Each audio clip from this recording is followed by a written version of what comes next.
Mobile सङ्घको team यो चाहिँ अवलोकन भ्रमणमा जाने क्रममा हामी यो अर्घाखाँचीको बिचमा चाहिँ यो जङ्गलमा यहाँ एउटा सानो कुटी छ। यो कुटीमा चाहिँ आइपुगेका छौँ हामी। जाने क्रममा चाहिँ हामी पानी यो धाराको पानी खाएर यतापट्टि चाहिँ यो सानो कोटीमा चाहिँ यहाँ बुढाबुढी एकदम बुवामा बस्नु हुँदो रहेछ। यहाँ चाहिँ विगत 35 वर्षदेखि यहाँ बस्नु हुँदो रहेछ जङ्गलको बिचमा। अहिले चाहिँ उहाँ खाना खाँदै हुनुहुन्छ अनि उहाँसँग एउटा सानो कुराकानी गर्छौँ। बुवा नमस्कार। सन्चै हुनुहुन्छ? अनि यहाँ अर्घाखाँचीको जङ्गल छ होइन, यो जङ्गलमा चाहिँ बाघ भालुहरू आउँदैन यहाँ? ए यहाँ चिने छ है आमा? हजुर। अनि यहाँ चाहिँ केही पनि डर छैन? हजुर बुढाबुढी मात्रै हो यहाँ यो जङ्गलको बिचमा? हजुर ए माथिपट्टि बाबा हुनुहुन्छ? भगवानको थान हो कि कस्तो? ए भगवानको थान भन्नुमा हो? हजुर हजुर। मान्छेलाई बिमारी भएको सन्चो गराउनुहुन्छ। हजुर हजुर। अनि यहाँ हजुरहरूको छोरा छोरीहरू कोही सन्तानहरू हुनुहुन्न? छोरी 5 बहिनी, 3टी छोरी मुनि छोरो। हजुर। छोरा मुनि 2टी जम्ल्या छोरी। हजुर। 5वटी छोरी एउटा छोरो। अनि उहाँहरू कहाँ हुनुहुन्छ नि उहाँहरू? आफ्ना आफ्ना घर घर। हजुर। छोराले गाडी चलाउँछ। हजुर। सन्निखर्कतिर नातिना बुहारी तल डोटेको घर। हामी त पहिलादेखि यहीँ बसेको, शीतल हुन्छ। तलतिर डोटे पनि गर्मी हुन्छ।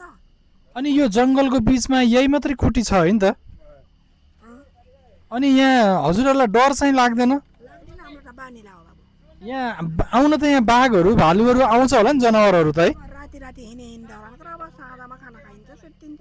यस्तो घनघोर जङ्गल छ होइन, जङ्गलको यो बिचमा चाहिँ यो यसरी चाहिँ बस्नु भएको छ होइन? अनि कुनै पनि डर लाग्दैन हजुरहरूलाई? अनि कति वर्ष भयो नि यहाँ बस्न थाल्नु भएको हजुरहरू? 35 वर्ष भयो होइन यहाँ बस्नु थाल्नु भएको? अनि यो हजुरले चाहिँ यहाँ अब कुरकुरेहरू पनि बेच्नु भएको रहेछ होइन राखेर? अनि ए गाडीले ल्याइदिन्छ अनि छोडिदिन्छ होइन? अनि यहाँ आउने जाने चाहिँ मान्छेहरू अनि प्यासेन्जरहरू चाहिँ यहाँ उभिएर यहाँ चाहिँ रोकेर चाहिँ अनि यहाँ लिने गर्नुहुन्छ? त्यही त धाराको पानी चाहिँ एकदमै मिठो रहेछ नि त यहाँ होइन? पहाडको मूलको पानी खाँदाखेरि त हामी एकदमै यहाँ चाहिँ एकदमै मिठो लाग्यो यहाँको पानी। त्यही त हुन्छ होला, राम्रोसित बस्नु होला। हामी यहाँ जाँदाखेरि हजुरहरूलाई देखेर हामी पसेर यसो कुराकानी गर्न मन लाग्यो। यो ठाउँ चाहिँ वर्षरी होइन? हुन्छ हस्, धन्यवाद है आमा है। हस् ल, यो चाहिँ हामी कुराकानी पछि हामी अब यहाँबाट निस्किँदैछौँ। हाम्रो यात्रामा चाहिँ अगाडि बढ्दैछौँ अब गाडीमा भन्दै। अनि उहाँ हाम्रो अध्यक्षज्यू हुनुहुन्छ। अध्यक्षज्यू नमस्ते। अनि के छ यहाँको यात्रा होइन? हाम्रो अर्घाखाँचीसम्मको यात्रा छ, कस्तो कस्तो हुँदैछ यात्रा? यात्रा चाहिँ हाम्रो अविस्मरणीय हुनेवाला छ, किनभने हामी आज यात्राको पहिलो दिनमा छौँ।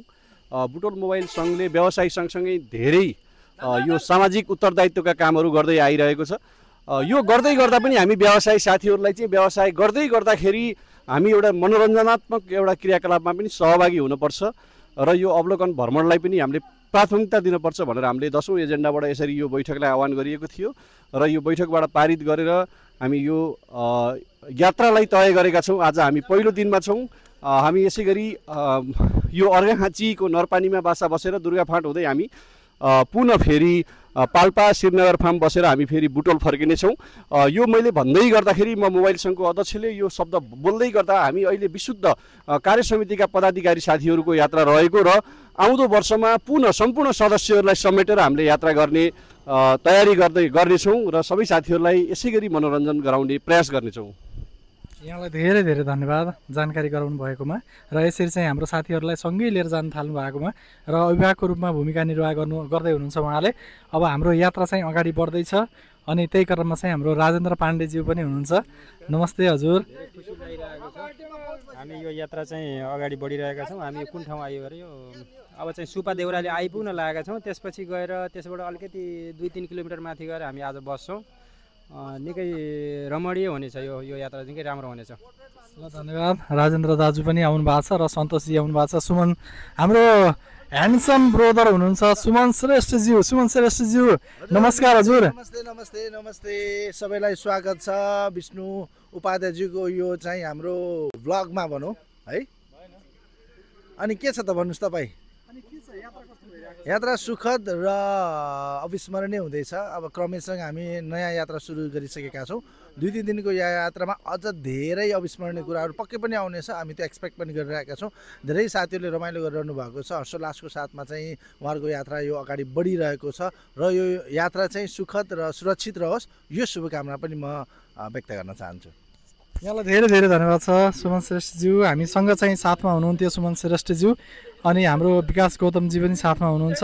अब हाम्रो टिम चाहिँ लगभग गाडीमा जानको लागि तयारी भइसकेका छौँ। यस्तै किसिमको भिडियोहरू तपाईँहरूले हेर्नको लागि हाम्रो चाहिँ युट्युब च्यानल छ राइडर्स नेपाल। त्यो चाहिँ यदि मन पर्यो भने भिडियो मन पर्यो भने लाइक गर्नु होला र सब्सक्राइब पनि गरिदिनु होला र सहयोग गरिदिनु होला। सब्सक्राइब गरेको कुनै पनि चार्ज लाग्ने छैन। तपाईँले यति सहयोग गर्नुभयो भने हाम्रो यो किसिमको म्यासेजहरू तपाईँहरूले चाहिँ सधैँभरि पाइराख्नुहुनेछ हाम्रो यो चाहिँ कार्यक्रमको। Thank you very much for watching this video.